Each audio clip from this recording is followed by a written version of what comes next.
आज आखिरकार घोषणा हुई गई आपके नाम से पूर्व विधानसभा से, क्या कहें? जी अल्हम्दुलिल्लाह, मैं मेरे कायद बैरिस्टर असदुद्दीन अवैसी साहब का तहे दिल से शुक्रिया अदा करता हूँ कि उन्होंने एक बार फिर से मुझ पर यकीन जताया और उन्होंने आज ये ऐलान किया है कि औरंगाबाद ईस्ट से मैं विधानसभा का इलेक्शन लड़ूंगा।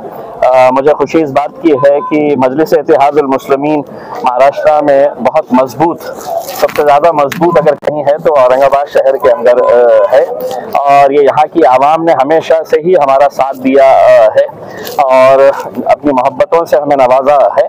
अब इस बार का इलेक्शन भी मुझे पूरा यकीन है कि हमारे जितने भी कैंडिडेट्स जो खड़े रहेंगे वो इंशाल्लाह ज़रूर कामयाब होंगे और लोग अपनी दुआओं से हमें नवाजेंगे। बीजेपी से ओबीसी है, कांग्रेस से मराठा उम्मीदवार है, आप मुस्लिम समाज से है, ये सारे समाज को जोड़ने का काम आप कैसे करेंगे? देखिए, मैं समझता हूँ कि औरंगाबाद के अंदर कम से कम हमारा जब इलेक्शन होता है तो लोग जाति और धर्म से ऊपर उठ के अच्छा कैंडिडेट कौन है, काम कौन करता है, उस हिसाब से फैसला करते हैं। तो इलेक्शन है, कोई हारेगा कोई जीतेगा, उसमें यकीनन सब अपने अपने पॉलिटिकल पार्टी से खड़े हुए हैं, हम भी खड़े हैं इंशाल्लाह। आपके दोस्तों को आप मैसेज देंगे जो आपके उम्मीदवार जाहिर होने का इंतजार कर रहे थे? देखिए, ये मैंने ये कहा है कि मजलिस इत्तेहादुल मुस्लिमीन के नाम में ही एक इत्तेहाद शब्द है और यकीनन जब किसी का कैंडिडेट डिक्लेयर होता है और दावेदार उतने ही मजबूत होते हैं, फैसला किसी एक के हक में होता है, लेकिन यकीनन जितने भी लोग हैं वो पूरे ताकत के साथ मजलिस के साथ रहेंगे, जुड़ेंगे और पूरी ताकत के साथ काम करेंगे। ये दूसरी पार्टी में जाने वाले लोगों से क्या कहना? देखिए, हर आदमी को ये इख्तियार है कि कौन कहाँ जाना चाहता है, लेकिन मजलिस इत्तेहादुल मुस्लिमीन के अंदर मैं नहीं समझता हूँ कि ऐसा कुछ होने वाला है। ठीक है, मतलब ये पार्टी उसी वक्त आगे बढ़ सकती है, हमारी क़यादत उसी वक्त खड़े हो सकती है जब हम आमिर साहब को, हम हमारे कायद के फैसलों के ऊपर हम सब ने लब्बैक कहना सीखे। उनका जो भी फैसला है, अगर हम अपने कायद को ही नहीं मानेंगे तो ये पार्टी कभी बढ़ नहीं सकती है, हमारी क़यादत कभी खड़े नहीं हो सकती है। इसमें साहब ने फैसला किया है, अल्हम्दुलिल्लाह मुझे यकीन है कि पूरी आवाम इसके ऊपर लब्बैक कह के आगे काम करेगी। मराठा का मेल आपको इलेक्शन में होगा? देखिए, सिर्फ मुस्लिम मराठा ही नहीं है, और भी दूसरे जितने भी लोग हैं जिन्होंने मेरा काम देखा है विधानसभा के अंदर, जिन्होंने लोकसभा के अंदर मेरा काम देखा है, तो यकीनन लोग इस बात को सोचते हुए जो गलती लोकसभा के अंदर हुई थी उनसे, तो वो गलती नहीं दोहराएंगे और इस बार दोबारा मुझे विधानसभा के अंदर भेजेंगे इंशाअल्लाह। आवाम के लिए कुछ खास मैसेज देना चाहेंगे आप? देखिए, मैं आवाम को सिर्फ इतना कहना चाहूँगा कि हर आदमी को इख्तियार है कि वो अलग अलग पार्टी में रह सकता है।